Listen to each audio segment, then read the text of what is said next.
But yeah, I had some of those bars and it feels solid, man. I know what those people who are like doomsday preppers and they're stacking up and they're looking at their bunker or whatever under their house and they're like, look, I've got my AK-47, I've got my bullets, I've got my baked beans, and I've got my bars of silver. If you're standing there looking at a room like that, you are fucking set. You're ready for the apocalypse. Like that, you feel like that. You honestly do feel like that.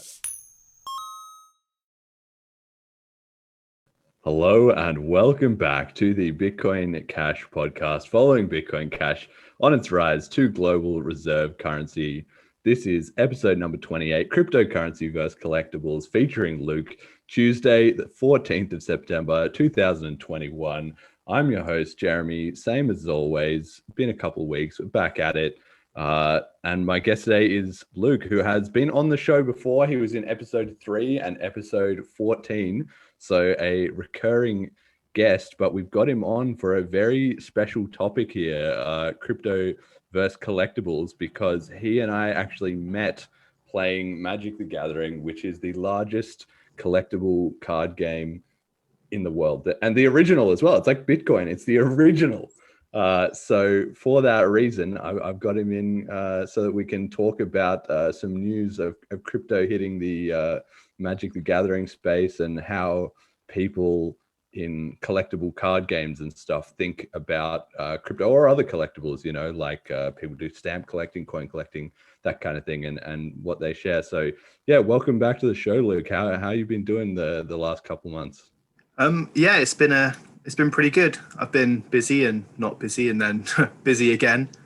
But yeah, seeing how crypto has kind of hit the Magic universe that I'm connected to has been really interesting.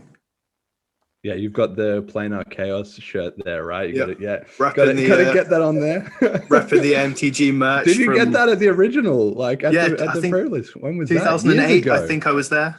Man, there you go. That's this show for you right there. Anybody who's into Magic, there you go. Getting real OGs on. So yeah, anyway, the price, let's just quickly check in on that like we always do. This week, $639 per Bitcoin Cash, and about 72.8 BCH buys you 1 BTC. So we're actually up a tiny bit in USD and also up against BTC. There's a bit of complaining or whatever in the community because BCH dropped off in the rankings a bit. So we were as low as number 18, now back at 16. Personally, I do not give a single shit about that because loads of the other garbage just gets like pumped up. Like Dogecoin is slowly sliding off back down the rankings. Litecoin isn't really doing much. Like Chainlink, all these other coins, they just come and go. They sort of cycle. Avalanche was ahead of us. They've dropped off. So yeah, I don't really mind about all that. But after 6 months of price action in crypto, how are you feeling, Luke? I mean, it goes up and it goes down, and it's the people who they don't look at. You can't look at it on a daily basis. Just like you told me 6-8 months ago. If you look at it every day, you just get stressed. You just look at it over time. I don't look at the 1 week graph anymore because that's meaningless, really. Yeah. I mean, I do follow the price a lot, but I guess I'm just I've got like what's it called? The antibodies. I've had so long of the price action that it doesn't faze me anymore. But I recently introduced it to our friend Darcy, you know, and he said to me, he like had got it and he was paying a bit more attention to it. And he said, Jeremy, it went up 10% like yesterday. And I was like, that's not remote. He was like, 10%. Do you understand? 10%.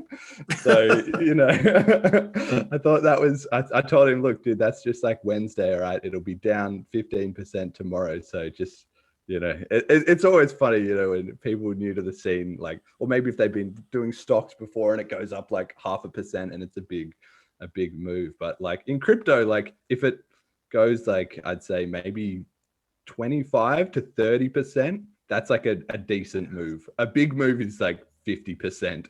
There was one recently we had the price crashed off like 40% in a day or something. So then that gets, yeah. there's that like old wives' tale of like there's the weekend market and it changes on the weekends every week. There's this thing, and obviously it's not really just like an old wives' tale. It's proper confirmation bias. If it happens 2 times out of 4, you can be like, look, this thing happens every time. Really, I've never even heard that, but probably like it doesn't even make sense because crypto is not even on the weekend because crypto is just 24/7. Like, I guess it's just because it's different to the stock market or something. I don't know.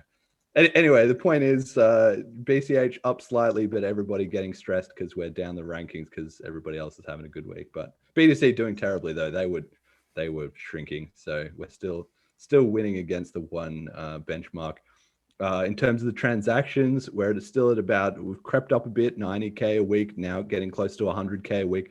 And I actually looked the BTC graph. I hadn't noticed this before, but this is the weekend market. It's really bumpy. And I've been in this very noticeable pattern. And I hadn't even thought like, what is that about? But I checked, and the 2 days that it drops off are Saturday and Sunday. So it literally is all the bankers or whatever at their 9 to 5 jobs. They're all trading Bitcoin Cash. It's not like that because it's just people, and so people are just trading whenever they're trading.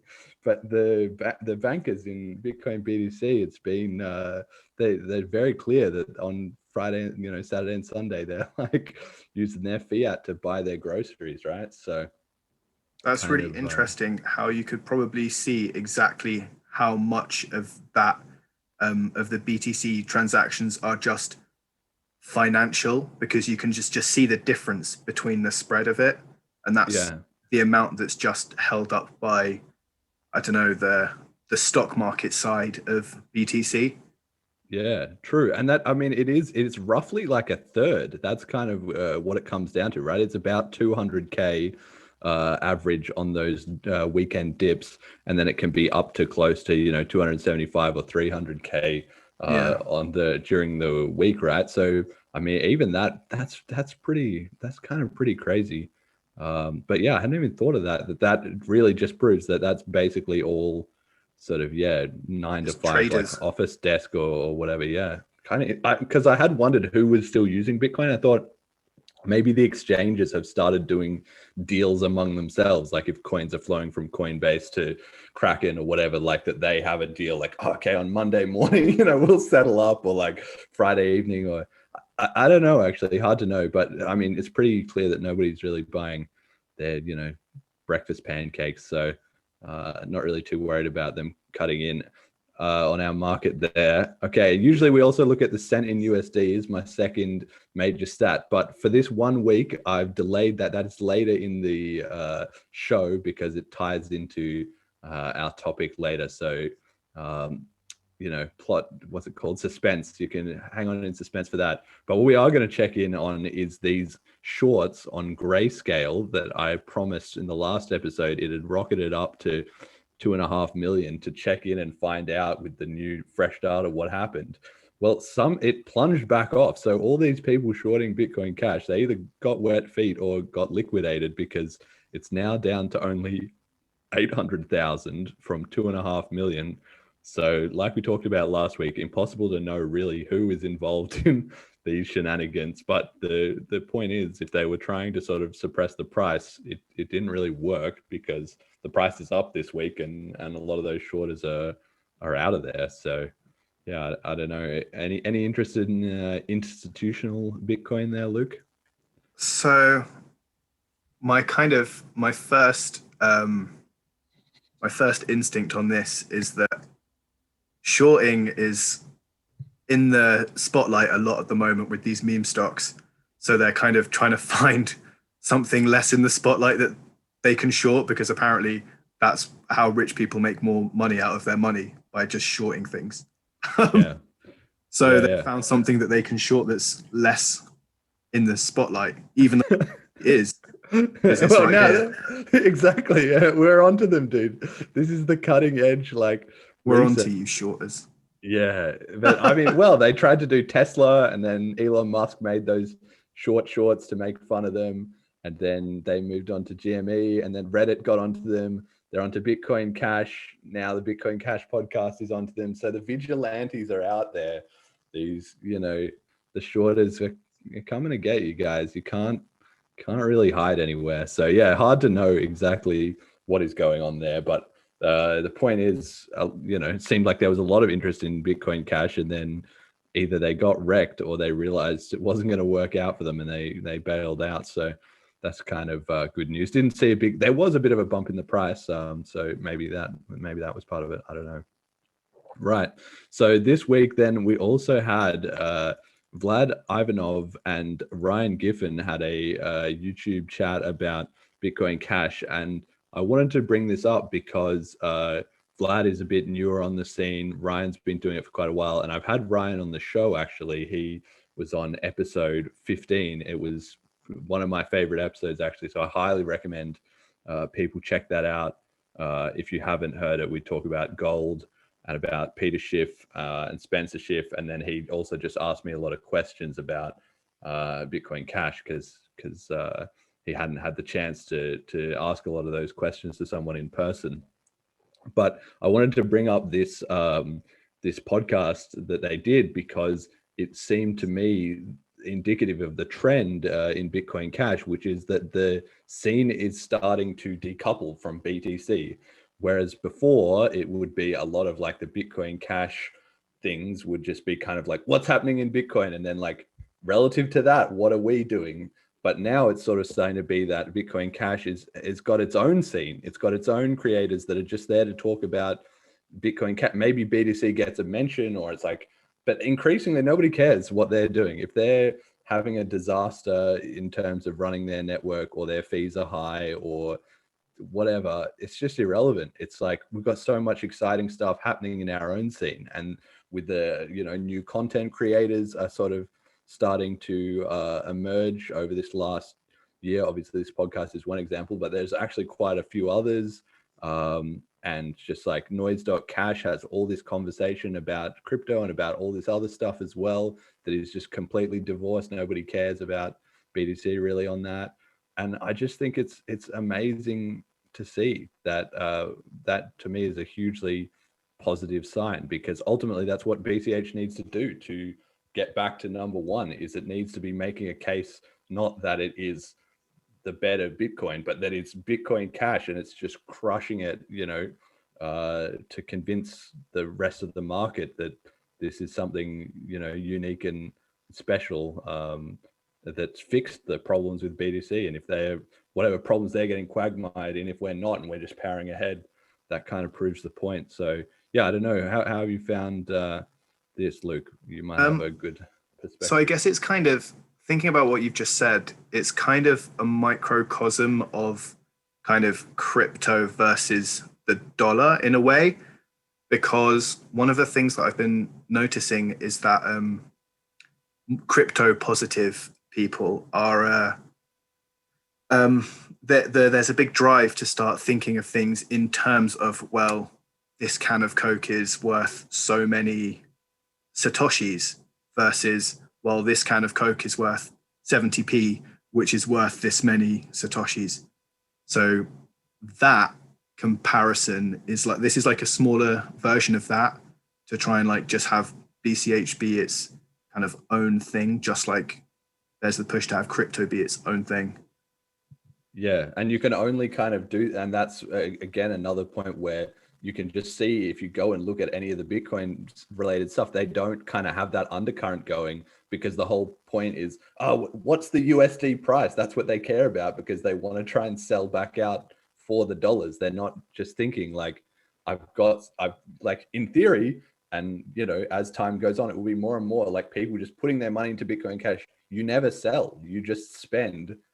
That's it. You just get what you want. You just spend it, right? And so as obviously the person you send it to, well, maybe they sell if they still haven't clicked yet. But increasingly, as the scene kind of builds up itself, you send to them, and then they're also holding Bitcoin Cash, and they send it to the next person, and then that's an economy, right? It's just already flowing there. And because that loop can build in BCH, which it was starting to in the original Bitcoin before the fork, but it then all got disrupted by Bitcoin BTC. And now that loop is not happening at all, as we can see from we saw the bumpy like transaction line. That's the exact manifestation of it's not just flowing internally. But once it starts flowing internally, it will then sort of exponentially build upon itself, because then anybody new who's buying into the scene, they're acquiring some BCH, but there'll be less and less people coming out. So it will just be the coins on the network and it will just all detach and be its own separate economy. I mean, even like Noise.cash is fantastic in that way, because you can already see a bit of that, where like I have got BCH that I've earned from this show and that I've tipped to somebody on Noise.cash. Like that's a complete hop where it hasn't touched fiat, but a value is being created and then sent, right? So I recommend everybody check out this chat that Ryan and Vlad had. The links on the slide, or you can look it up on YouTube. But I want to commend the two of them, and I think it's just a small example that's the start of a trend, which is that BCH scene is starting to look internally rather than externally, and that's the result, in my mind, of there not being any drama with the devs or people trying to fork off or anything like that. It's like a plant, if you just leave it and you just water it a little bit and just leave it time, it will start to flower, and that's what we're seeing. I'm really, really excited to see that. I think it might also be a symptom. Well, a symptom implies like a bad thing, but a consequence of the fact that there are these kind of movements in other countries for people to just be able to buy things with BCH. Like, I know there's been a big push in Nigeria recently, and Venezuela is, I see quite a lot of that BCH being used in Venezuela just as money. And as that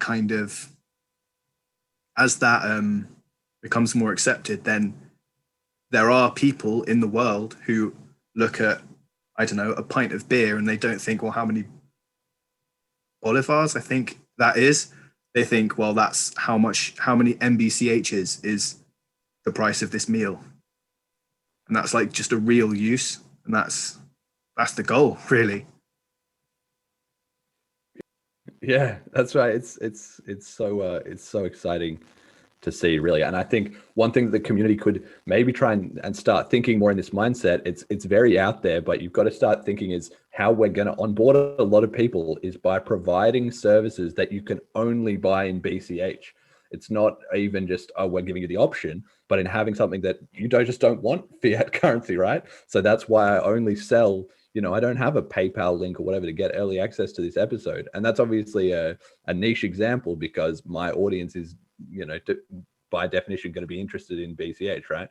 Now I'm back. All right. So, well, anyway, whatever. I just did a mad rant. Maybe it'll just cut out. But anyway, the point is, if you're selling shit, give a discount in BCH or just say BCH only, because that's how, then people will be like, what? That's the ultimate proof that you believe in BCH, is like, I don't want fiat.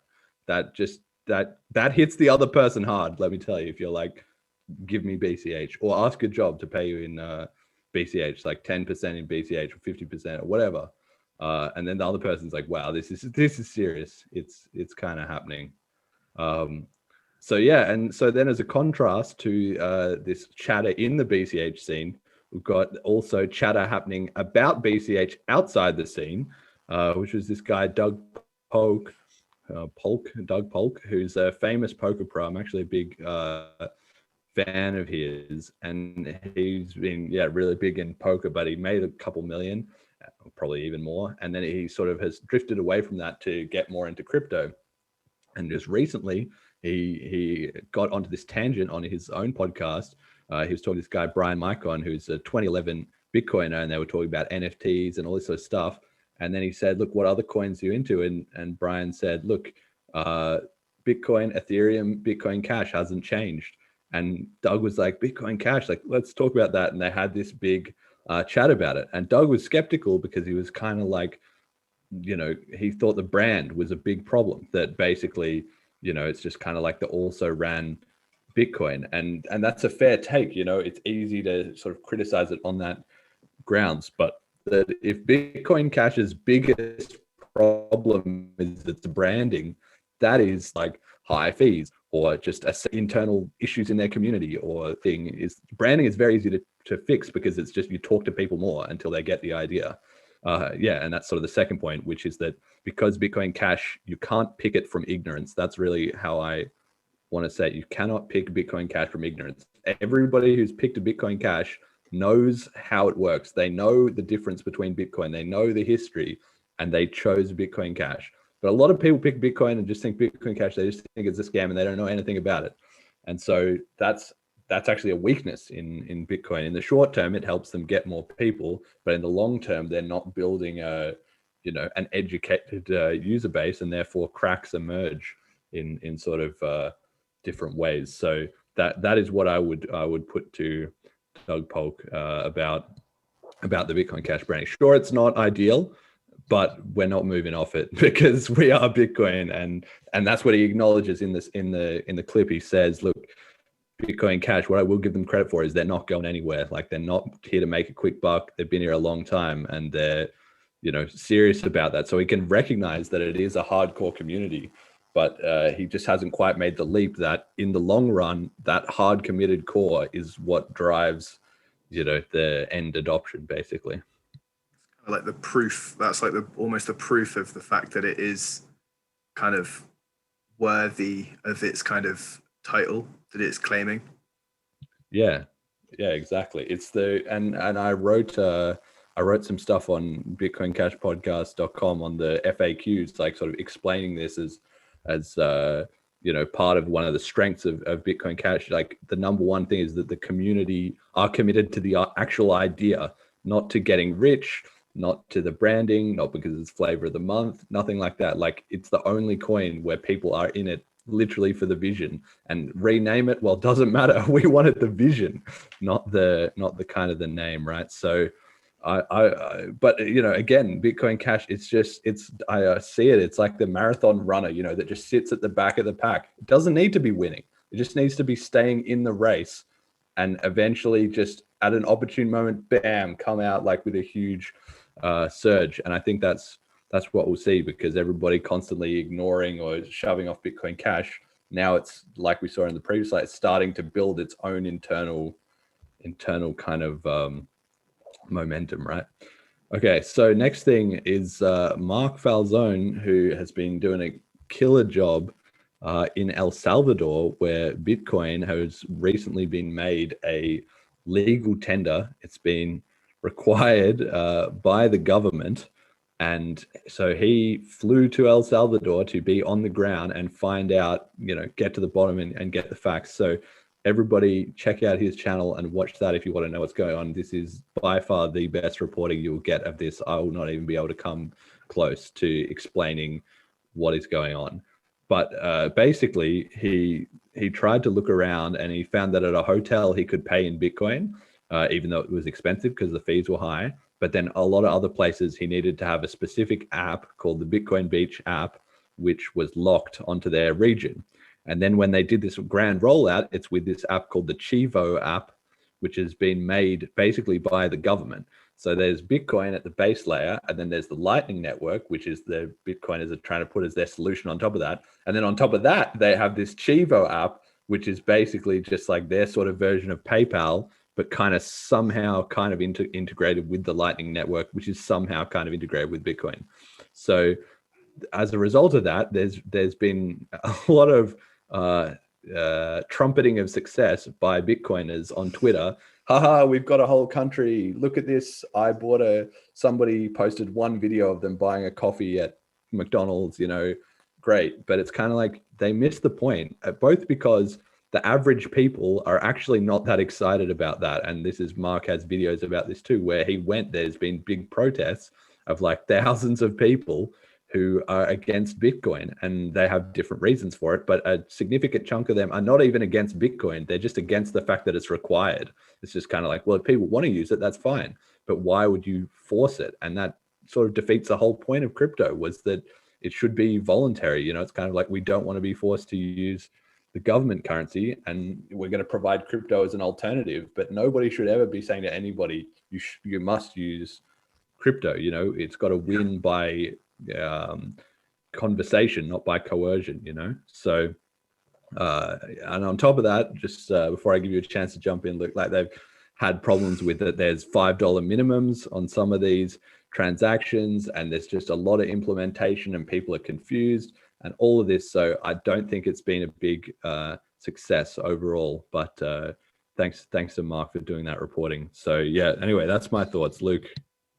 Kind of makes me wonder what the intention of the optics was in allowing it in the first place.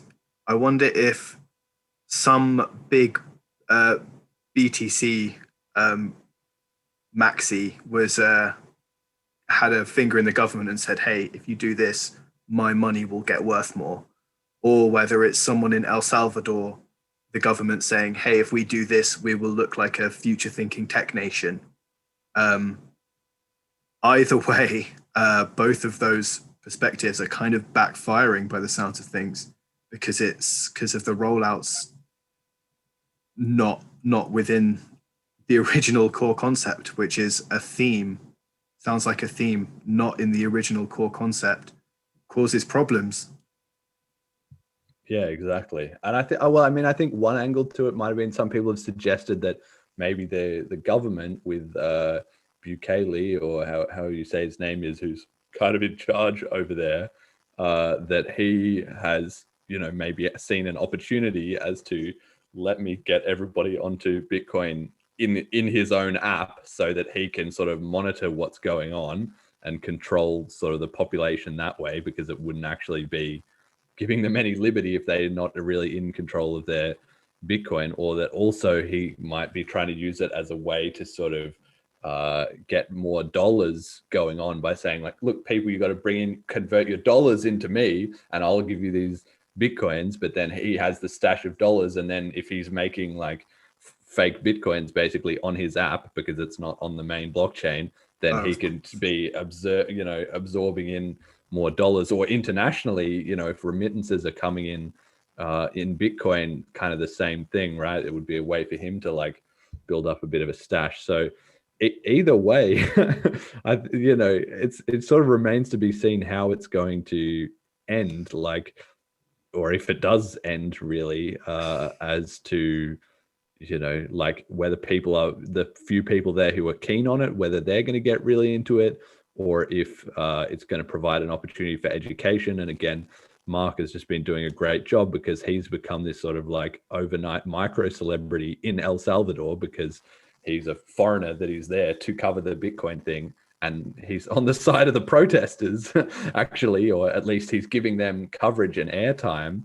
And so they're grateful for that. And then, so he has been trying to sort of educate them as well on, like, look, here's how the app works, and here's how Bitcoin works. And, here's Bitcoin Cash if you want to hold your own money, and here's how you do it, and all these kind of things, right? With some Spanish translators and everything like that. So it's absolutely amazing.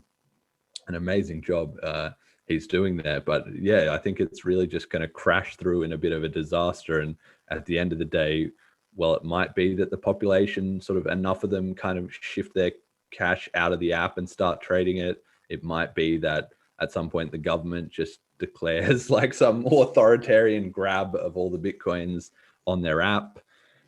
I don't know. We're gonna have to kind of wait and see. I think when we were talking about it, that was kind of my first thought of things that could go wrong, is the president does an exit scam, which wouldn't be good for crypto positivity across any crypto. Yeah.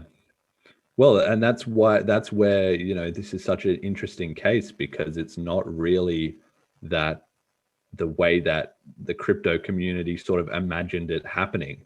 That's really a lot of the story of crypto, is that, like we've been saying with Nigeria and in Venezuela or in Australia, in Townsville, where people have been trying to promote Bitcoin Cash. It's a hard road to go, because you have to educate people one by one.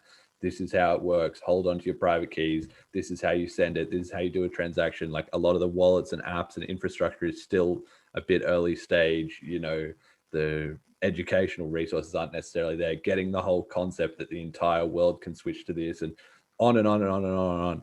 It's a very, very, very hard thing to change people's consumer habits like that. So that's how Bitcoin Cash has slowly been building up a little bit of traction, subject to its own internal squabbling and whatever, which has delayed it.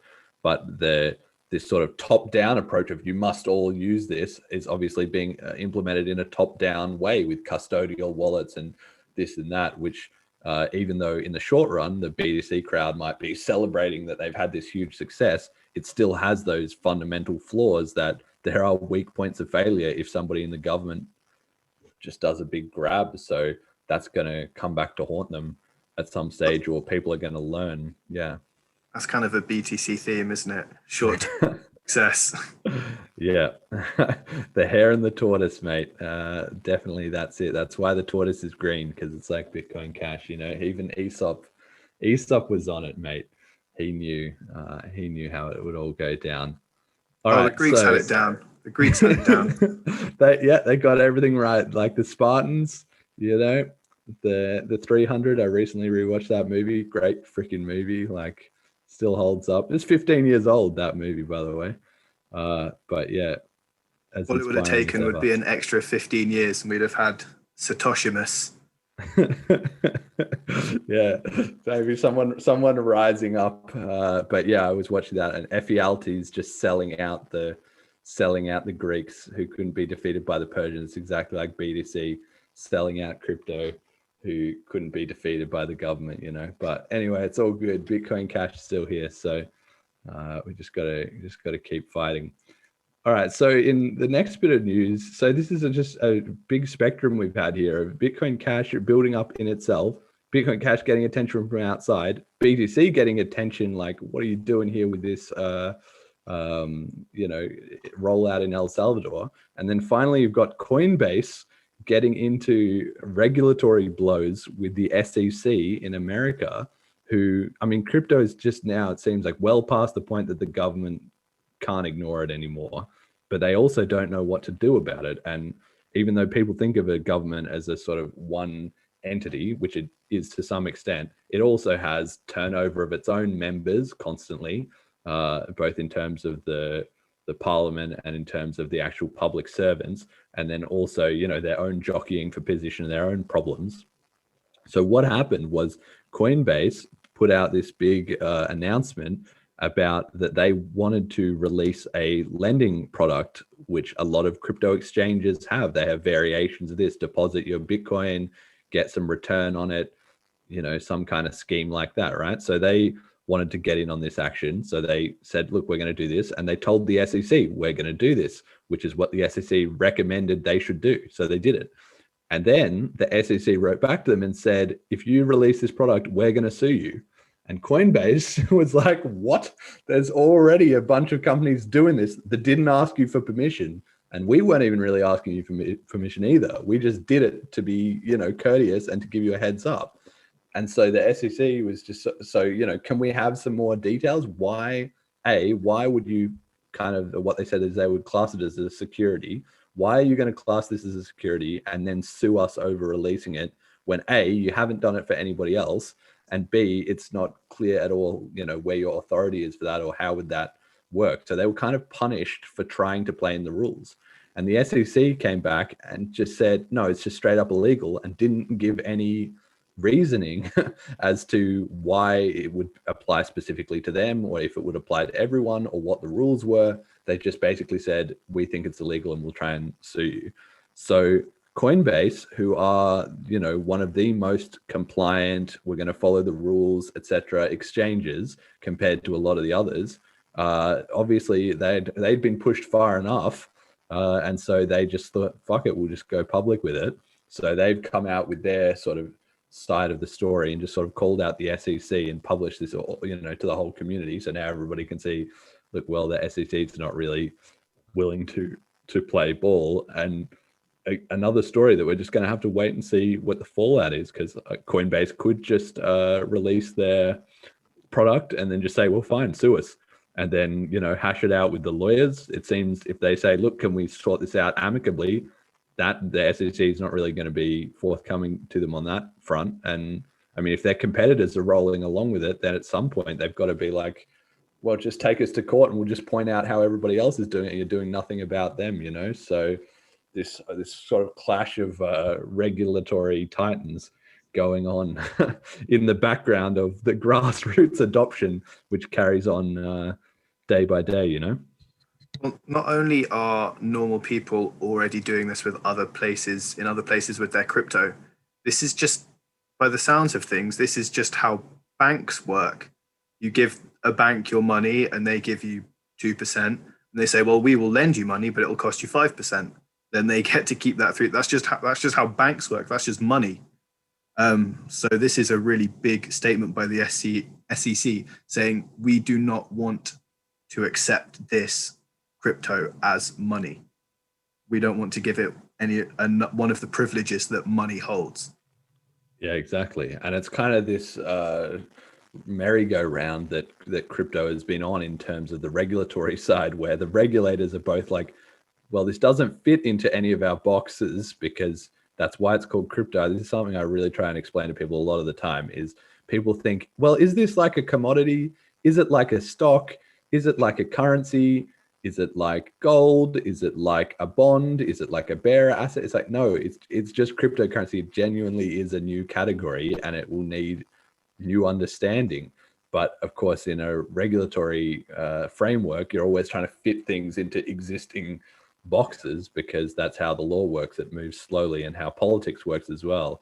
So as a result of all this, they're just trying to cram crypto into the everything box when it suits them and the nothing box when it suits them as well.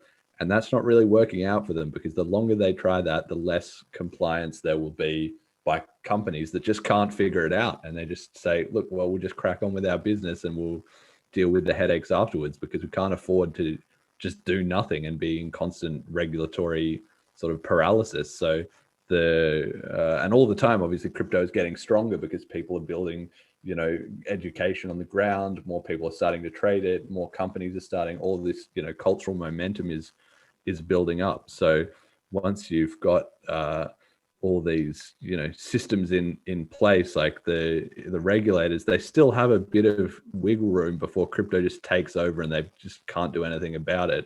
But if they keep messing about with their authority, it's not going to get them very far, basically. Yeah, I think this the whole kind of, so it was like a few months ago, all of the kind of governments, a lot of European governments were throwing around ideas of having their own country's crypto. Like we had like Bitcoin, and there was one in Germany, and that all seemed to very, very quickly go silent. No one seems to have mentioned government-backed cryptos in a while. So someone somewhere said to somebody, "Can't do that, mate. No, can't do that." And I wonder who it was and why they said that. Yeah, well, definitely. I mean, I think that's true. It has gone very quiet on that front. Yeah, like especially in the UK, definitely Rishi Sunak. He hasn't been busting out the Bitcoin banter like recently, but they just put a couple of task force on it, and then. But I mean, this is another thing where just the governments are just weak to this stuff. That's why people are always worried that the government's going to come and wreck crypto. But the thing is, like, the government would have a tough time fighting crypto if it was, you know, 1v1. If it was crypto versus the government, they would have a tough time. But it's not that. The government has to worry about healthcare. They have to worry about education. They have to worry about the roads. They have to worry about somebody protesting human rights, or some other government giving them grief at their borders, or trade agreements, or the EU, or like there's a billion and one things the government has to worry about. Crypto is like 50th on that list.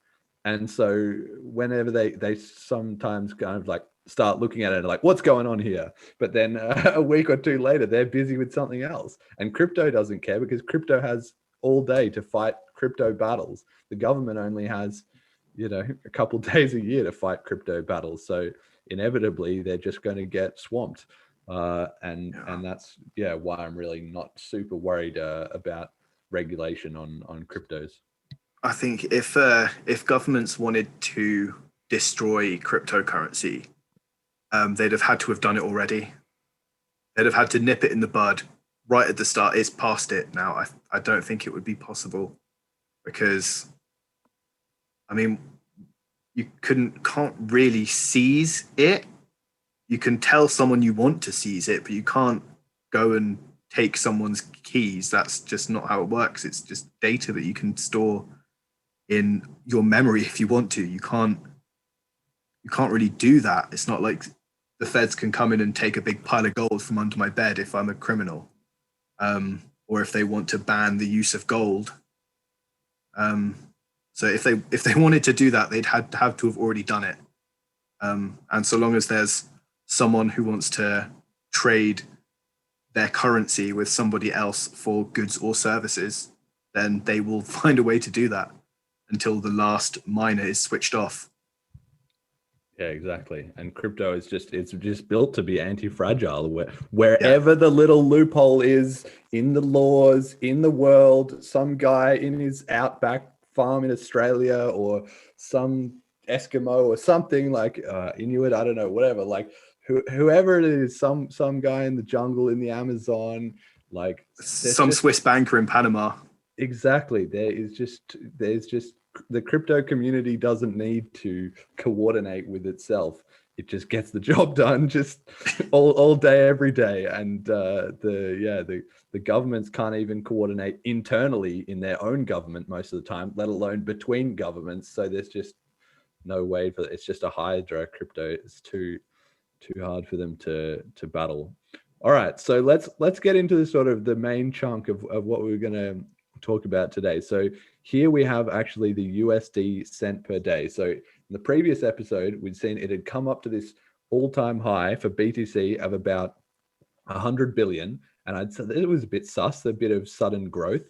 And it started to, and I predicted that it would come down, which it did. But then out of nowhere, it just absolutely took off overnight from like 20 billion up to $317 billion of BTC sent in one day. And then that's went back down to 70 billion and then back up again today to $317 billion. So I saw this, I thought, what is going on here? Like, this is just tripled the all-time high. And this kind of thing can't happen overnight. It's not like 5 million people adopted BTC overnight. That just doesn't happen. So something else had to be afoot, but the price wasn't moving up, and it wasn't even, it moved down a little bit, but it didn't really crash off either. And it seems BCH, by the way, completely untouched, about 5 billion. So that's sort of a side story, but BTC has been absolutely insanity. And so it seems like what has happened is that FTX, who are one of the really big exchanges, they have been sending around 2 billion Bitcoin in every single block for the last couple of days, basically. So they had this huge chunk that people are watching on the chain as they send it around over and over in every single block. And they had put out this kind of story, or some sort of press releases saying, look, we're consolidating some of our wallets or whatever. But people are like, this is very unusual behavior, because you would probably do that once. You wouldn't do it 150 times a day, let alone for multiple days running. And so people have been looking at the chain analytics to see what's going on. And I mean, it's pretty hard to hide $2 billion worth of Bitcoin, even though everyone thinks it's super slick and like anonymous currency. But what's happening is it's being sent out every time, and just a small chunk is being siphoned off every single time as the billions keep getting rolled over. So there's a theory going that they've been hacked. Somebody has grabbed 2 billion in Bitcoin and is now just slowly putting these smaller chunks through some coin mixing services in Russia, was the analysis that I read, and it's just slowly, washing around that money until they feel like they've kind of got away with it, right? So I mean, this would be a pretty monster deal if that's what's happened, and bad news for BTC. I don't know, any thoughts on this, Luke? Well, I had seen this graph, and I saw the spike up and then the spike down. I didn't realize it had gone back up again. And it's actually quite frustrating, because anything that damages public confidence in Bitcoin damages public confidence in crypto. and damages public confidence in Bitcoin Cash, particularly. And we speak about it all the time. It's the public confidence is the important part. So it's just, I don't know, it's just frustrating. It is just frustrating because this is just another point you have to kind of, someone will be like, if you're discussing crypto, because people are cross about crypto who don't understand it or know much about it. It's just another point that you have to kind of defend. And I don't know enough about this to defend it. They'll be like, well, what about that 317 billion? I'll be like, I don't know. Sorry, I don't know. Yeah, that's right. And I mean, it's been a while since crypto has had a couple of big exchange disasters, but there are a couple of them lurking around in the scene. I've talked before about Tether. That's like a bit of a scam. Like maybe that's going to unwind at some point with Binance and or Bitfinex, whoever it is. And like they're set up. Binance is trying to sort of subtly sneak around the world and not get hit with a bunch of regulations. Now we got FTX, about to, get hacked by some Russians maybe and lose a couple billion in Bitcoin. Like surely they can't really afford that, no matter how rich they've been getting off crypto. A couple billion, that's a lot of free cash to be. They'll have to drop their sponsorship on LR. Yeah, exactly. So this was all very sort of coincidental in one sense, right? Is because the main topic for the show, right, crypto and collectibles that I wanted to talk about. So like I mentioned at the start, I got onto this because there's a podcast called Limited Resources, which I've been a fan of for the last about year and a half or so. I would have been for longer if I'd known about it, but I just didn't even know about it. And I guess, I don't know, how long have you been listening to LR, Luke? Well, I guess when you're talking about Magic, you think about it in terms of release cycles. Yeah. So I guess since probably since the like second Zendikar sets, we're gonna get into. So that's okay. We don't need to get in all, but that's like 2011 type of era. Okay, Yeah. so you might have been listening for like basically a whole decade. Probably no, not that much. They've not been around that long, but they're on episode like 500 or 600, and they do it weekly. Yeah. So at least 5 years. Yeah. Okay. All right. So yeah. Oh, the second Zendikar. Anyway. Yeah. Yeah. So anyway, it's basically this very long running show. It's very popular in the Magic the Gathering scene. It's hosted by these two guys. One who was a sort of former and I guess even current pro player, and another guy who's more on the sort of media side, that actually runs the podcast and everything, called Marshall and Luis. So they got tweeted out basically by FTX, this exchange that has potentially just been hacked for a couple billion. And they said, happy to announce from the exchange that brought you partnerships with Brady, Bunchen, Curry, Lawrence, and more comes a partnership with a truly iconic duo, Sutcliffe, LSV, if you know, you know. And so, I think this exchange, I think it's been a very smart strategy of them to do this. So they've got like Tom Brady, the big NFL player, and Steph Curry, a big basketball player, and a few other people. They've obviously identified that a good way to spread crypto is by basically recruiting influencers and getting them on board with it, right? And this is another thing that makes crypto unstoppable, is there's so much money washing around in the scene that the big players figure out, look, if we can't get people interested just naturally, well, we'll just buy them. Once you're on the payroll, you've got to look into crypto and find out what's this about and what's going on here.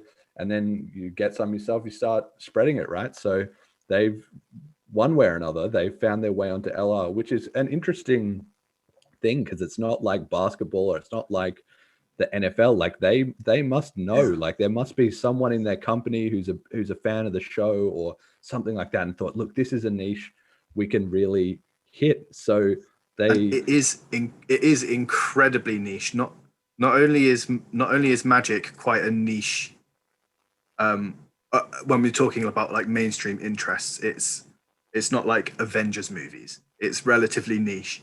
And within Magic, this podcast is only a small subset of Magic players as well. So it is quite a bold move, and it is quite telling of where FTX wants to spread their interest. They want to directly target small kind of individual communities. Yeah, and I think, I would think when I heard about this news, I thought that is a great idea. Like, I thought that was just really smart, really well done. That's the kind of niche that they should be looking to hit. It's people with disposable income, right? Because they like this card game and they spend it on that. It's people who are sort of fairly analytic, and often, like in my own experience playing Magic, I've met a lot of people that are into tech and stuff like that. They're already kind of thinking in those ways. And most of all, really, is the point that people who play like collectible card games, or any kind of collectible, right, whether it's stamps or coins or Pokemon dolls or anything, right, whatever people are into, if it's a collectible, you already have the idea of crypto in your brain, which is that anything can have value, because the whole point of a collectible is what makes one card different to another card, or what makes one, painted like skateboard design different to another skateboard. Anything. It's what people like, and maybe it's because it's rare, or maybe it's because it was done by a specific artist or a specific person backed it, or maybe it's because it has some intrinsic properties, like the cards in the game. Some are stronger than others, kind of just like how cryptocurrencies, some have, certain hashing algorithms or whatever. Like, all those things seem so similar, and that kind of free floating market of what trades for what based on just the people interested, that should be a perfect match one-to-one with the collectibles community. And yet, despite this, and much to my surprise, the reaction to this sponsorship being announced was, by and large, very negative. And we're only seeing a small slice of it, because looking on Reddit or just talking to people I know, that was kind of the sample size. That, there would be a large hidden majority that didn't make any comment either way. But from the vocal minority, there was a lot of uproar. So I don't know. Do you want to give some details of how that happened and what was the kind of sentiment? So the general feeling, I think, was like there was this thread that popped up about that they had spent 20 minutes on their flagship. Every 3 months, there's a really important episode of the podcast, and this was a particularly important episode, kind of reviewing the new set that came out. And people like, you've given 20 whole minutes of this important episode to talking about this thing, and everyone's talking about crypto being a scam and all of the trite downsides that you've heard a million times are just being spouted left, right, and center. And yeah, I kind of agree with you. It's surprising, because some of these individual cards, $50, $100 just for a card that has some play value as a collectible. And I'm kind of sat there thinking, well, that's not an inherent, that's just a supply and demand. It's just a match between desirability and availability that drives a price. Similarly to how crypto works. But people didn't really like it. Which was, I agree with you. It was quite a surprise. And even talking within our own kind of local Magic playing community there, it seems to be quite a divisive topic, just crypto in general. Yeah, and I mean, crypto has never, had the best reputation. It's in fact a sign of its strength that it fights through no matter how much people dislike it, basically, because people who dislike it, they spread their hate and then they do nothing, right? But people who like it, they take action, right? So obviously in the long run, action defeats inaction. So it doesn't really matter if people don't really like it in that sense. But so crypto has generally, suffered a bit of a bad reputation, but it has been starting to come around in the general view. And it's just very bizarre that this specific segment would be like even more than the average person set against it, right? And so in this thread, LSV that I was looking at and Reddit, LSV, so he's one of the hosts of the podcast and very well regarded in this scene, you know, as being a intelligent, reasonable, and obviously like a popular content creator. People were sort of saying, why you're promoting this scam, like what's wrong with you, like I'm going to stop listening to the show, you know, all the things people usually do when they're upset about you know, some sort of stance or sponsorship taken by something that they're invested in. And so he posted this response, which was, I believe in crypto and FTX, so I don't view either of those things as dubious. I'm also not looking to try and convince those who don't. If it's not for you, that's a valid viewpoint, which is obviously pretty reasonable. Exactly what I was talking about on the show last week, which is crypto is the ultimate thing. If you don't like it, don't use it. That's fine. Nobody's forcing you to use it. Nobody's making you trade with it or whatever. I mean, people are increasingly up against it because if they don't like it, but everybody else has moved on to it, well, then, you know, at some point, it's a society. You want to trade with other people. If other people start preferring crypto to your dollars, well, then nobody's forcing you to adopt it, but you might be shooting yourself in the foot if you don't. But this comment that he made is, you know, eminently very reasonable, right? It's their sponsor. They've done a deal with them. They've obviously checked it out and done their own research. And they didn't do a very, like, it wasn't an over-the-top job in announcing it. Like, people sort of said, oh, it's this long, whatever it was, 20 minutes. That wasn't true at all. It was much less than that. It was like 5 minutes. The whole segment before they got into the show was 20 minutes, but that was because they were talking about other topics and, you know, various things like that. And they didn't say anything controversial. All they just said was, it's an exchange. If you're interested in crypto, check it out. If you're not, don't. That's fine. And yet it's still got this very vitriolic kind of response. But I mean, it is very not really prescient, but it's very insightful of LSV to have this take. Like, if you don't like it, don't use it, because whether he knows it or not, I would guess he probably doesn't. But it actually harkens back to Satoshi. One of the most famous Satoshi quotes of all time is somebody posted to him, you know, Bitcoin, blah, blah, blah, like something like that. And Satoshi said, look, if you don't get it, I don't have time to explain it to you, basically. Like, if you don't get it, just forget about it. Like, let me just quickly look it up. I think this quote from LSV here kind of it sounds like he had the kind of crypto revelation, and he was like, oh my god, I have to tell everyone about this thing. This is the future. This is magical. This is incredible.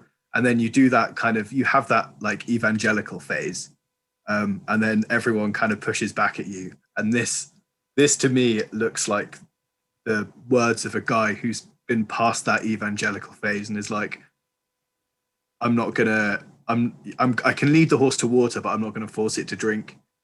And I think that's probably where a lot of crypto enthusiasts end up, because it is, once you understand how important this could be, you want to tell everyone so they're not left out. But then you get the pushback and it's kind of demoralizing. This to me looks like LSV's had that experience. Yeah, maybe. I mean, it's an interesting take. So let me just say this, the exact quote from Satoshi is, if you don't believe me or don't get it, I don't have time to try to convince you. Sorry. So that was just like the ultimate. This is, I don't know, there's a lot of great Satoshi quotes, but this is in the top, you know, this is maybe the number one quote or something from outside the white. I don't know, Jet, can you chip in here? You know what I'm talking about? Is this one of the most famous quotes, right?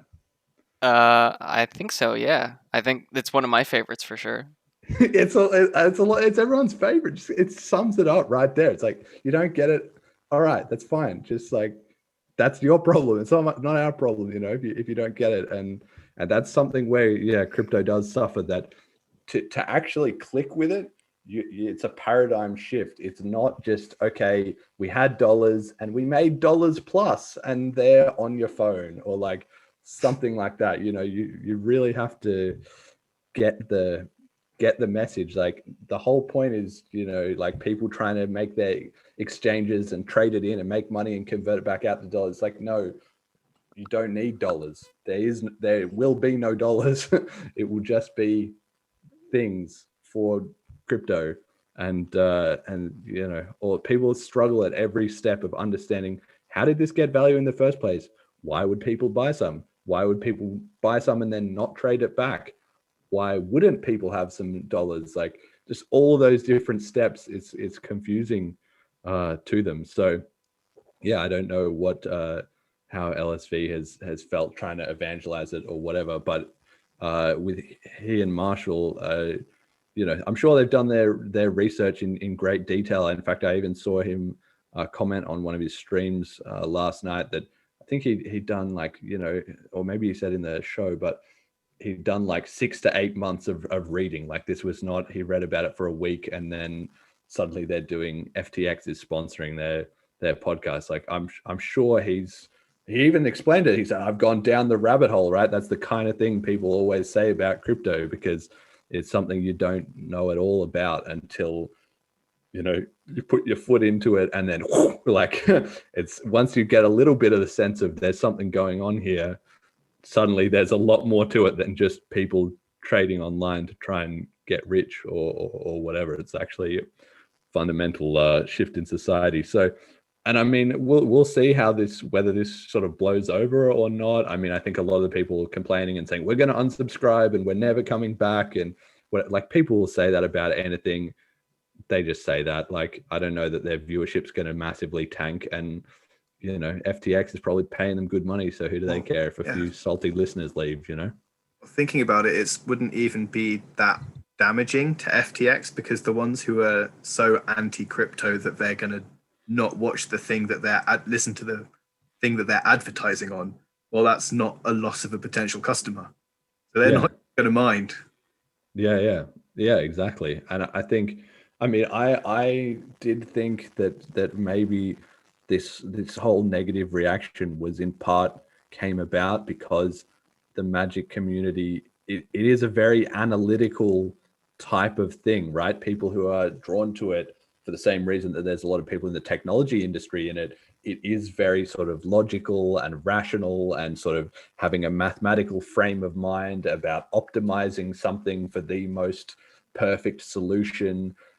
People who like board games, very intricate board games and video games, this is often kind of comes along with that, right?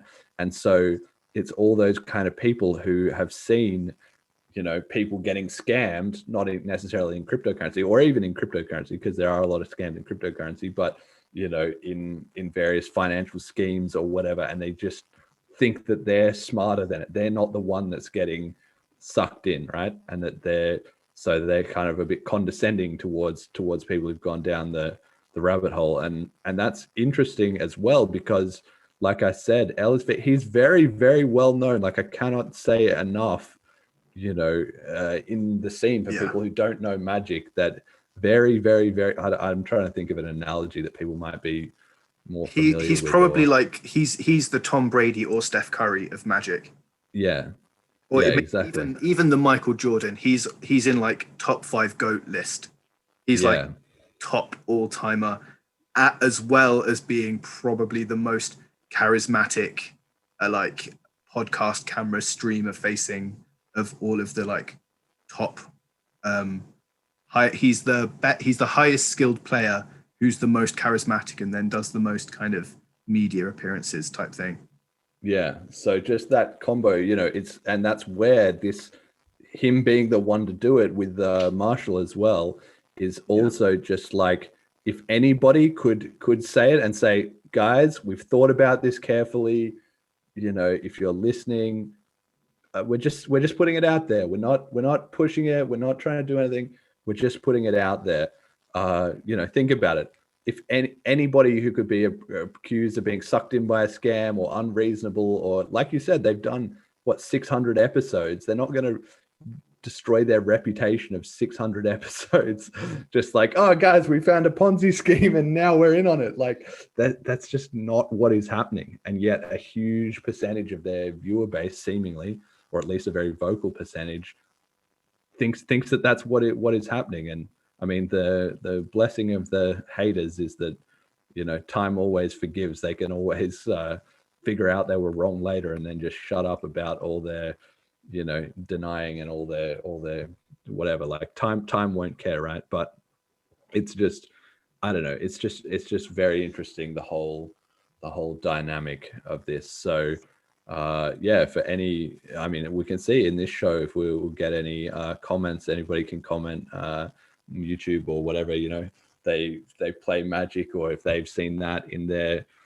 friends who are into it, or people who know about other collectibles. I mean, now that I think about it, it's very it's just come to me that gold and silver, no wonder like Peter Schiff and different people in that gold and silver community, no wonder so many of them don't get it, because it's kind of the same thing where they collecting gold and silver, is kind of this, oh, we're going to bring this monetary, system back into place. But it's like, yeah, but you're just stocking it in your house or in a bank vault. Like, people are not trading gold, even between two people who love gold.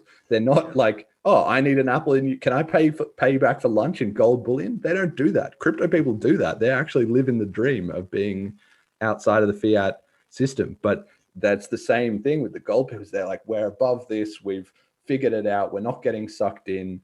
It's not real. It's all a fake scam or whatever, right? So maybe that's the same thing. Silver's really cool.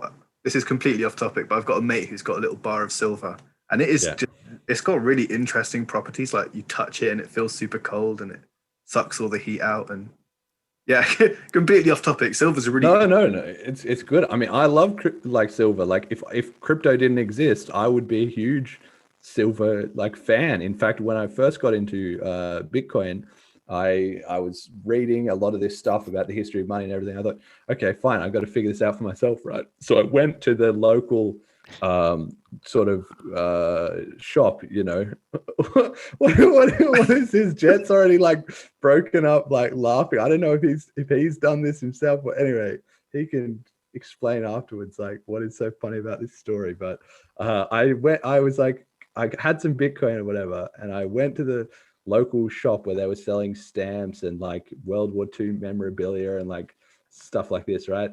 And the cool stuff shop. Yeah. Just the kind of shop that if you're not looking, it's like the room of requirement in Harry Potter. If you're not looking for it, it's never there, right? But as soon as you like Google up, like, where do I buy silver bullion in my city? It'll be like on some main street or something you've walked past 100 times, but you've just never actually gone into that shop because it's kind of crammed in between a couple. It was exactly like that, right? It's in the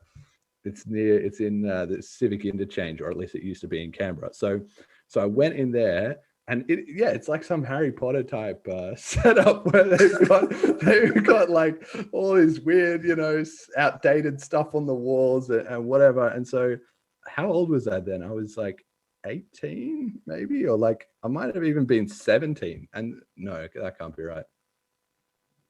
Yeah, I don't know. Maybe I was 18. So I went in and I said, yeah, hey, can I buy some silver bullion? And they, he had a couple of bars of it. And if you get like, I think I got some 10-ounce bars. A 10-ounce bar of silver is not very big. It's like about this big. Like, it's maybe the length of my index finger, or a little shorter, maybe 3/4 of that length. And you think 10 ounces, like, I don't know how much I paid for that, but what is it? Silver's like, $15 an ounce. So maybe I paid 150 Australian dollars for this ounce of silver. And I was like, it was not very much. I was like, is that all I get? And that's silver, by the way, which is like gold is way, way more expensive than that. If you buy, whatever it is, 1,800, ounce of gold, it's like a tiny little square. Because gold is also particularly dense as well. Yeah. So you're really not getting very much. But I thought it was cool. So I think I bought 2 of these bars, right? And so then I took them home and I was like, it feels cool. It does. I recommend to anybody that has not ever owned any precious metals, give it a shot. Like, go find some of these silver rounds or like whatever the hell it is. And it's going to cost you an arm and a leg, right? It's not going to be a financial, benefit, because the markup on these things is ridiculous. It's going to be like a 15% markup, because the market is so illiquid, because it's not like crypto where you can just trade it online 24/7 and gamble your life away. Instead, it's actually a huge pain in the ass to acquire any amount of it and then store it and then get rid of it. All of those things are a real pain compared to crypto, compared to anything really. But yeah, I had some of those bars, and it feels solid, man. I know what those people who are like doomsday preppers and they're stacking up and they're looking at their bunker or whatever under their house, and they're like, look, I've got my AK-47, I've got my bullets, I've got my baked beans, and I've got my bars of silver. If you're standing there looking at a room like that, you are fucking set. You're ready for the apocalypse. Like that you feel like that. You honestly do feel like that. I can holding like a bar of silver. It's got there's like there's like an emotional weight to it. It feels kind of similar to that. And I had this feeling real recently, so I can remember that moment where you first get transferred. When you transferred me 5 milli BCHs, and I was like, oh my God, I've got crypto. That's kind of what it feels like holding silver. It's good. Highly recommended. If you can hold some silver, I mean, don't like hold it as in an investment, just physically have it in your hands. Yeah. But it kind of is funny, right? Because it's sort of like it's almost like a biological thing. It's like humanity has known for, thousands of years, they've been getting, keen on precious metals, and who knows what's the cause and effect there. Did gold and silver become so attractive to people because of that element, or because it was fungible and divisible and portable and all these things that made it good money? Did then people develop an attachment to it? Maybe there's a bit of a two-way kind of cycle to it. So anyway, like the end of this story basically is that I had these bars of silver, and I had them for like, I don't know, maybe a couple months or something like that. And I thought about it a bit more, and I thought, okay, at the same time I had a bit of Bitcoin, I was watching the price and everything. And I thought, yeah, you know what, this silver though, I don't want it, because I was kind of like, would I rather have this or some Bitcoin? And it's like, is silver going to go up 100x in price? No. Like maybe if the world collapses and it turns into a zombie apocalypse, then it might. But Bitcoin might just go up 100x just because a few more people realize like this is where it's at, right? So then I had to get rid of my silver. So I took it back to the shop, and the guy was thinking, yeah, like he remembered that I'd been in there, 2 months earlier, and he was thinking made 20% on the way in, probably making another 20% on the way out. So he had just absolutely like cashed on me. So it was lucky that I hadn't put in any like ton of money or whatever. It was just a little bit to get the idea, but I sold it back to him, and then I went and put that money in Bitcoin, and then Bitcoin made back all the money that I had lost on the spreads there. So I was like, fuck, forget about silver, never need that again, right? So yeah, I'm definitely not going back to silver, but I do recommend everybody physically get a bit of it in your hand to at least appreciate what it was all about. And yeah, I don't know, we've just had a bit of a precious metals subtopic there. Anyway, any thoughts, Jed? Have you owned any silver? Is that, sound money? Yeah, so I've never owned any precious metals. I have a couple like random coins from around the world, but nothing too crazy. I wanted to bring this up a while ago, and it's what inspired the giggle fit, because I was like, oh no, we're too far in the weeds now. If I remember correctly, MtGox stands for Magic the Gathering Online Exchange. I was going to bring that up. I completely forgot that. Yeah. So it makes me wonder if any of the people that are like, oh, this is a scam, I want nothing to do with crypto, have friends that had been burned by MtGox, or they themselves had been burned. Well, this is another thing. Yeah. Oh, sorry. This is another thing to me that makes the fact that Magic players don't understand crypto so mind-boggling is because Magic the Gathering made an online version of its client back in 2001, 2002 is when it started. That's when I made my account in 2002, where they were one of the very first companies where you could pay for digital objects. Like there are these online cards that you traded with other players for real dollar value, and then you had those cards on your account. So Magic players seem to already have this idea that a digital item can have a monetary value, which makes it kind of even more confusing to me that they don't understand that this digital item can have a real money value.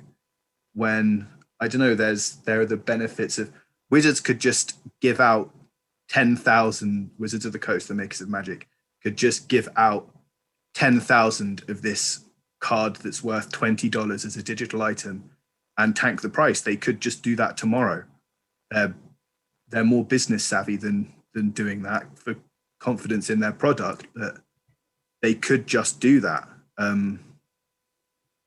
So yeah, it makes me wonder why a more kind of stable and non-inflatory asset like crypto or BCH could be so reviled. Yeah, I mean, I think that the history with MtGox is interesting, and I even saw somebody mentioned it on this thread. Somebody had brought that up, like somebody had made that point, and I think that also was probably yet another thing that was very much misunderstood by people who only had the most surface level understanding of it, right? Because so MtGox, which was I'm trying to fill in the listeners here for people who don't know all the backstory, but basically, so it was called MtGox, Magic the Gathering Online Exchange. MTGOX. Magic the Gathering. And then that became MtGox because it's kind of like a mountain. And then that even further, that became a joke in the community. People would call it Empty Gox, like it didn't have anything in it, was empty. And so it sort of was this ongoing joke, right? But that was the earliest, or it wasn't the earliest, but it was the first major cryptocurrency exchange. It ran from about 2011 to 2013 or something like that. But the founder of that was this guy called Marc, who was this French guy that absolutely loved Starbucks, and he had the most punchable face of anybody you've ever seen. You can Google this guy's face and there'll be a picture of him sipping a latte, like undoubtedly, right? And he could like barely speak English. He had this most ridiculous French accent, and he was known in the original community, like I'm talking, pre-2013 type of thing. But he was not really big like on the forums or spreading adoption or something. He was just this completely incompetent guy who had somehow bought this Magic the Gathering domain. I don't think there was even really that many Magic cards traded on it at all. It was like somebody had the idea that they were going to make a Magic trading platform. Maybe there was some Magic trading. I don't think there was very much. And then he had come in and been like, right, Bitcoin, that's what it's going to be. And this is at a time when there wasn't a Bitcoin exchange. So he did that, and he bought the MtGox domain name, and he started trading Bitcoin on it. And I mean, even right from the start, it was like a bit of a mess. Like you couldn't, this is before now crypto companies struggle to get banks to give them a bank account. Like this is, whatever it was, 8 years ago, when he was doing it 10 or more years ago. And, so every time they would try and get a bank account, but then it would get shut down, but then they would pretend it was, something other than Bitcoin until the bank found out, that they would shut it down. So he was in Japan, of all places, right? Which is kind of interesting because it sort of relates to Satoshi Nakamoto, who chose a Japanese pseudonym, but didn't appear to be Japanese. But then this was in Japan, was where it was kicking off with MtGox. And he was running this exchange, and he was like, I think he was doing some of the coding, but at the time there was no developer tools or anything. So that was like a disaster. Like God knows what kind of, I'm sure they didn't have test coverage of all their, internal programming or whatever.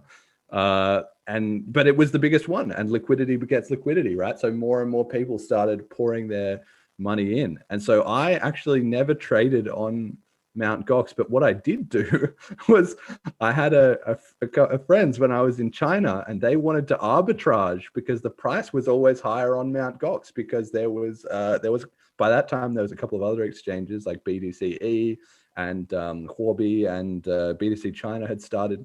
So the price was always higher on MtGox, which turned in retrospect to be because they didn't actually have any Bitcoins.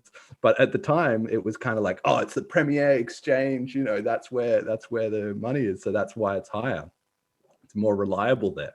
And so, anyway, these guys in China, they said like, look, we want to arbitrage some Bitcoins from MtGox, but they were Chinese. They couldn't like read the website. So they got me to come into their like student dorm room and help them like translate, you know, the process that they needed to do to like deposit money into it.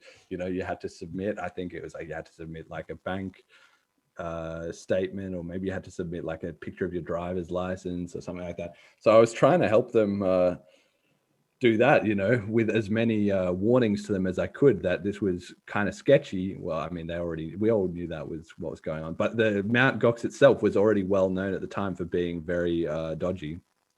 And then, and so then I told them all about that. That would have been in November of 2013.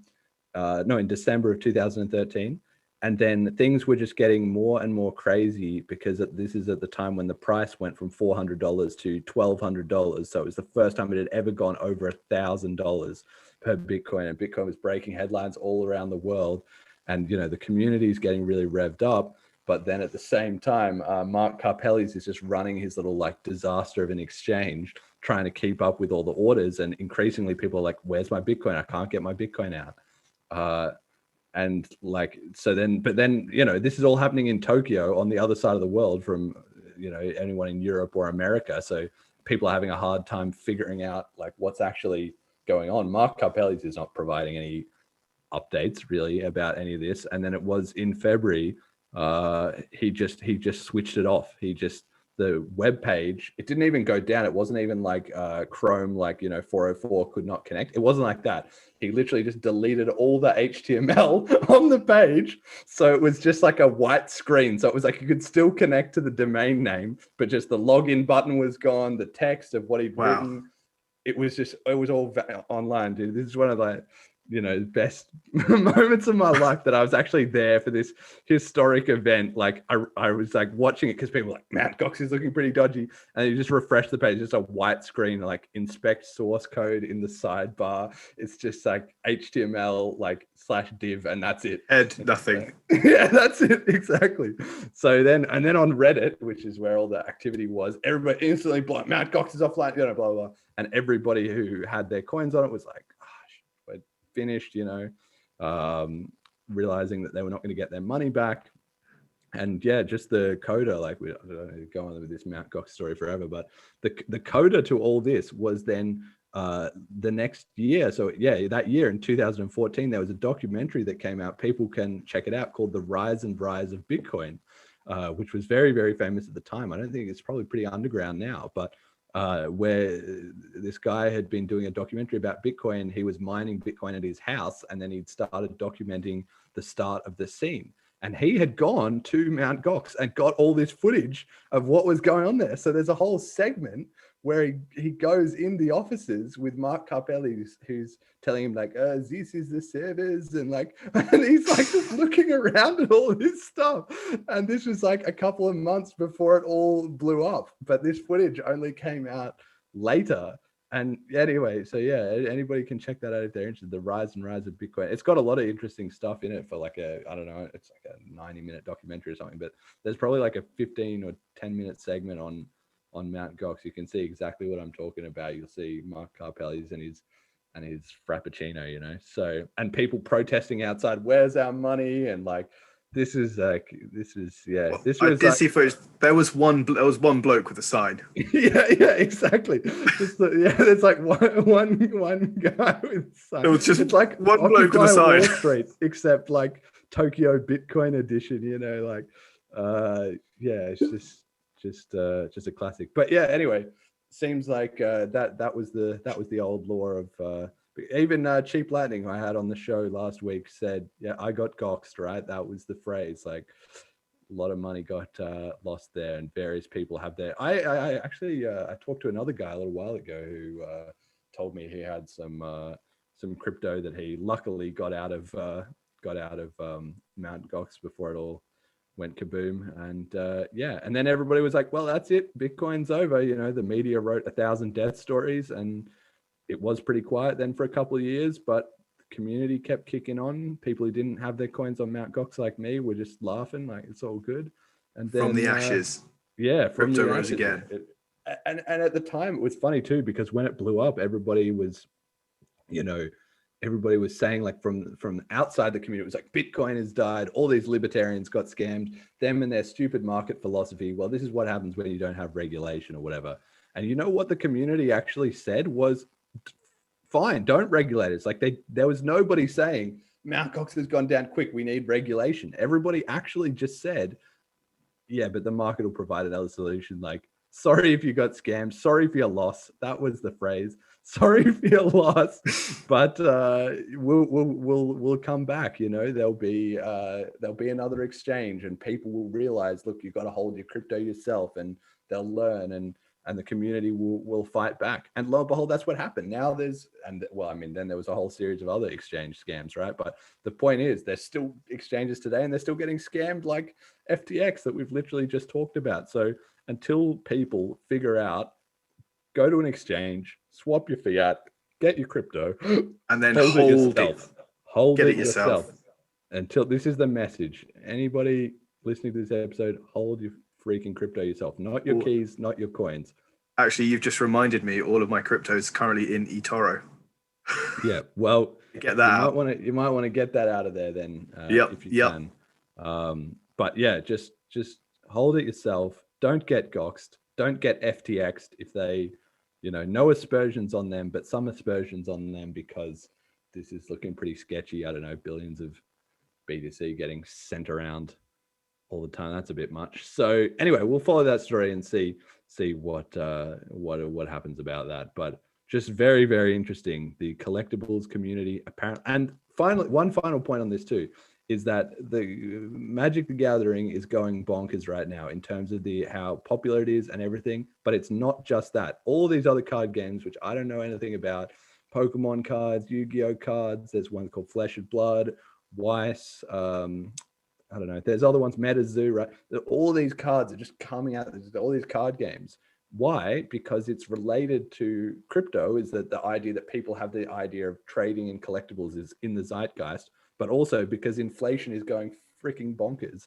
So right now, people are just they subconsciously or consciously even know, I've got to get my money out of dollars because those are being printed, and new Pokemon cards are being printed, but they're not being printed as fast as dollars. So everybody's just trying to get out of it. They're trying to get into gold, into stocks, into the median house price in Australia, I learned today, is now $955,000. It costs nearly $1 million Australian dollars to buy a house in Australia these days. More if you're in Sydney or Melbourne, right? And so that's it. Just money is just being churned out of the printers like nobody's business. So all these, Magic collectors, well, they'll be somewhat fine because the value of their cards will increase with inflation. But they would do better to diversify to crypto as well.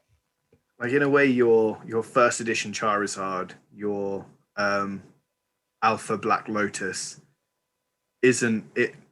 It's kind of, it's a crypto. It's an NFT.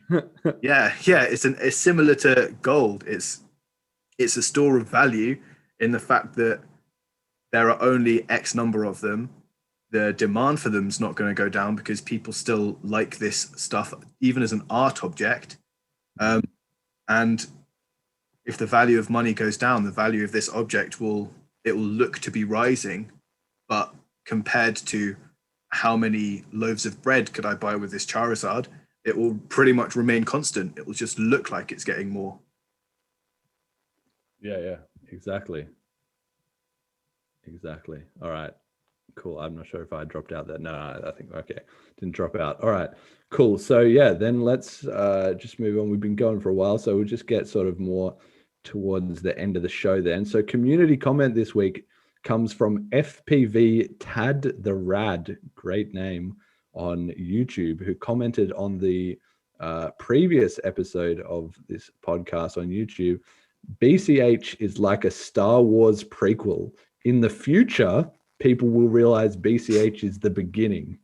And I love this. I thought that's it. Absolutely got it. I mean, it's not an exact parallel, but it's always kind of funny that the Star Wars, episode 4 was the first episode, but then later on, episode 1 came out, which was the start, but only kind of in retrospect. And I mean, even my dad, I've talked to him about this, and he's convinced. I've not been able to really find any historical source for this, but he is convinced that he went to see the original, Star Wars Episode 4 when it came out. And according to him, it was called Star Wars. There was no Episode 4. It was not, that was kind of maybe retconned in a little bit later, maybe in, well, I guess they didn't have DVDs then, but, whatever the VHS release or, whatever. Yeah, I can confirm that, having seen on Reddit, I think this week someone posted a copy of their original VHS copy of Star Wars, and it's not even called A New Hope. It's not A New Hope. It's Last Star Wars. Hope. It's just called Star Wars. Yeah, exactly. So he so to him, obviously, and to everyone forevermore, like that was the first one, right? Even if it was called Episode 4 later on, it still was the beginning. And it's exactly the same as BCH, right? It is the original one.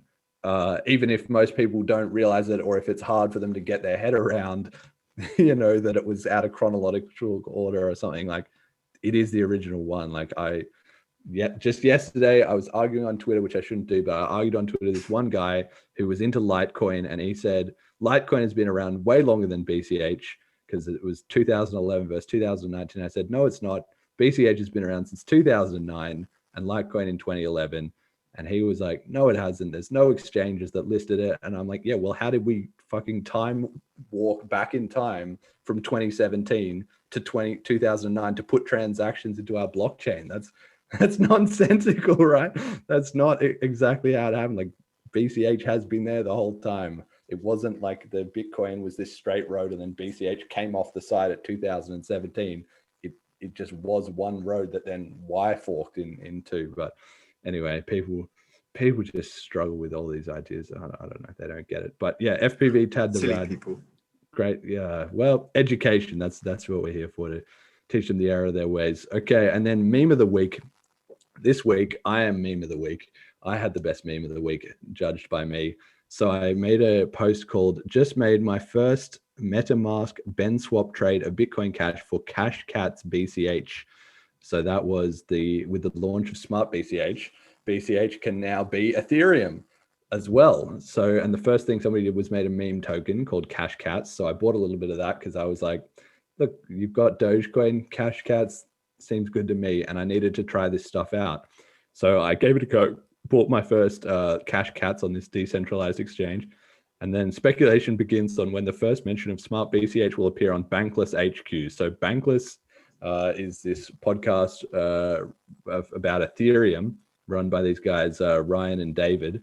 And I really recommend them. People can check them out. They've got a lot of great insight into the Ethereum stuff. And particularly what I like about their podcast is they see crypto very, very differently to me, because I don't know for sure when they got into crypto, but I think it was maybe in like the 2017, 2016, 2018 range. And that's why that was when Ethereum was starting to sort of emerge. So they got in on that bandwagon, and they have a very Ethereum-centric view of it, and not as much like me with the historical, like Bitcoin was the original, and they're always kind of being like, yeah, but Bitcoin was a bit out of it, already, because by the time they were coming into it, that's what had happened. Bitcoin had let a lot of that lead slip. Boomer coin. Yeah, Boomer coin, exactly. So I love their podcast, and I had tagged them in this, and I said, there's always a bigger Bitcoin. And then I just made this meme of this little goldfish with the Bitcoin logo on it, the orange Bitcoin BTC logo on it. And then there's this kind of bigger and significantly uglier fish, which is kind of swimming in to eat the goldfish. And I put the Ethereum logo on that. And then to the far side, there's an even bigger and uglier fish sort of looming in from the side. And I've put the Bitcoin Cash logo on that, right? So obviously the idea is, because the Ethereum community and these guys in the Bankless podcast, yeah, I mean, they're always talking about, we're coming, we're going to flip in BTC, and Ethereum is just BTC but better. And then it's kind of like, even though it's smaller down the market cap, and then BCH is, well, it's going to be the heaviest hitter. Like, it's still further down it's like the squid, deeper in the ocean, right? It's just comes from the bigger and deeper part of the ocean, but it's going to be the biggest fish in the end, because now it's BTC but better, and now it's also Ethereum but better, because it's got Smart BCH, and I had never got into Ethereum. I'd never really bothered to download any of their wallets or send any around, because I was like, wait a second, this is not going to be money. This is all this other random decentralized trading and whatever. Okay, it's cool. I'm glad that stuff exists and people were experimenting with it, but I'd never thought that it was going to compete to actually be money. You can even see that in the Ethereum community. They're not, they're not like, oh, trade me a sandwich for some ether. Like that, people just don't really do that. So now that BCH has smart BCH, I downloaded MetaMask and I plugged it in and I got it all set up,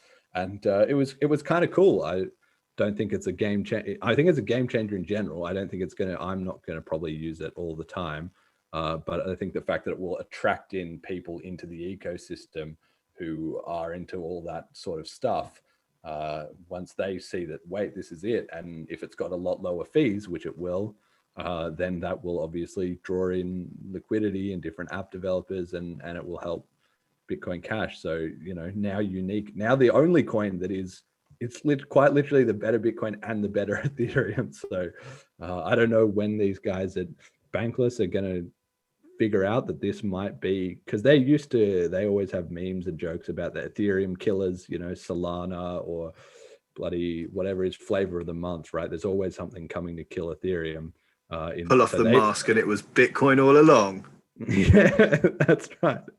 Exactly. And it's just a funny quirk of fate, because Ethereum was going to be built on Bitcoin, but then it didn't end up because the Bitcoin people wrecked that and said, look, we're not going to scale and let this happen. And now Bitcoin Cash is, going back to those original roots and saying, well, why not? We'll let them do it, but we'll just do it on a side chain so that it can't mess up the main chain. So anyway, that'll be interesting. I'll be keeping an eye on their content as well.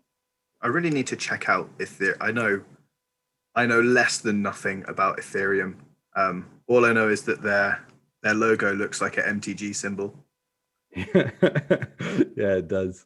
It absolutely does. Could be the like wastes. It's like the colorless mana, except it's like super colored mana or something. Yeah, that's right. Exactly. Return to Zendikar. Yeah, definitely. Well, everyone should check out Ethereum for sure, but check out Smart BCH though. Get the full Ethereum experience still in BCH. Even better, 2 for the price of 1.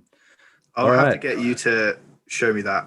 Oh yeah, I'll send you some cats, bro. I'll send you some cash cats you can get onboarded directly and start speculating in the meme coins. Oh, I don't know. There's something I find just a bit distasteful about meme coins, because while it puts it into the kind of public spotlight, it's taking a piss at the same time.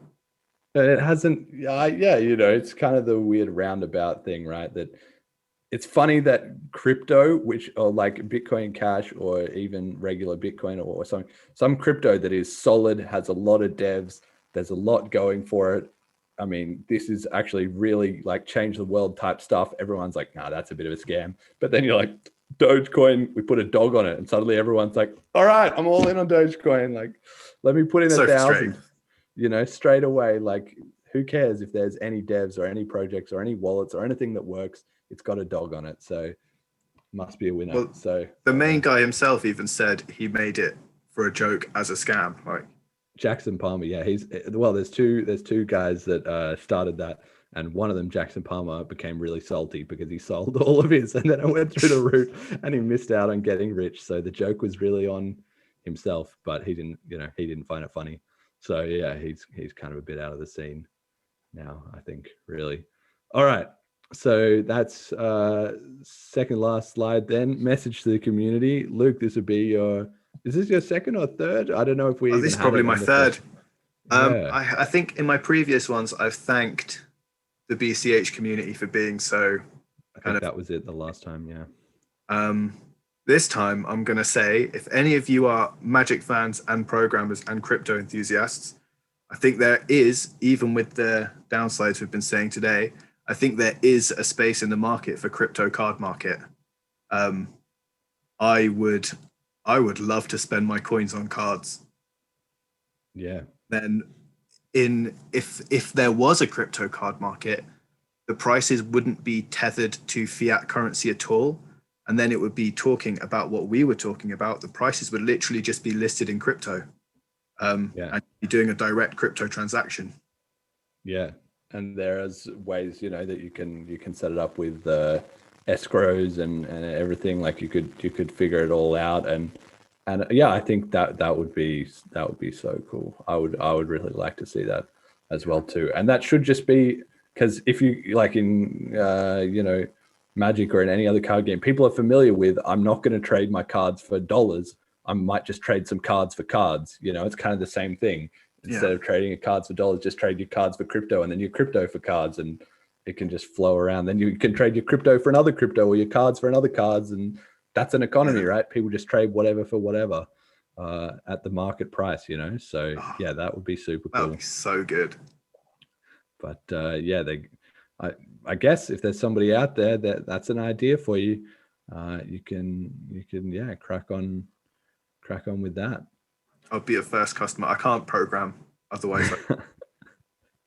Well, if you are a programmer but you don't know about the crypto side, you can write into the show, jeremy@bitcoincashpodcast.com. I'll link you up with Luke, and you can have a little entrepreneurial venture going on right there. There's always plenty of people, out and about there in the world with different ideas. So yeah, I think then that will essentially do it for the show. So it is same as always. Thank you very much to the donators. I really value the BCH that I earn. I value it more than some of my salaries now in BCH, but the pounds that I earn, I'm like, nice pounds, But the BCH, when you earn it, feels good, It's like, this is some limited, it's like holding the silver in your hand, It's like, this is some real stuff here. So thank you all a lot to the donators. The slides and resources are at www.bitcoincashpodcast.com. I have been working on the FAQ. So if you need to answer some of your common questions about Bitcoin Cash in detail, they've been well received when I posted some of them onto Reddit. I was impressed actually, because I have been monitoring that, and then people ask a question and then I've written an answer, and now other people are asking the same question and I just repost them the link to it. So it is starting to answer a lot of those more common things that people ask. So yeah, you can check that out. You can subscribe to the show on YouTube or on noise.cash. On Twitter, you can follow me to get the early release links if you're into that. Spotify, Apple Podcasts, Google Play, or whatever it's called, Google Podcasts, all those things the show's distributed on. So yeah, shout outs for the show. Do you have a shout out, Luke? If you're a Magic player, shout out Limited Resources. It's a decent podcast. And I guess they could do with the bump in viewership after everyone who's cancelling their subscription. So yeah, it's a good program if you're into Magic. If you're not, it's obviously not going to be for you. Yeah. All right. So shout out to LSV and Marshall and Darksphere London as well for and the DS drafters. Shout out to them. You know who you are. That will do it for the show pretty much, I think. Jet, any final words? Nope. Okay, we're all good. Thank you everyone for listening, and until next time. You've heard of inflation, right? Banks fucked you wrong.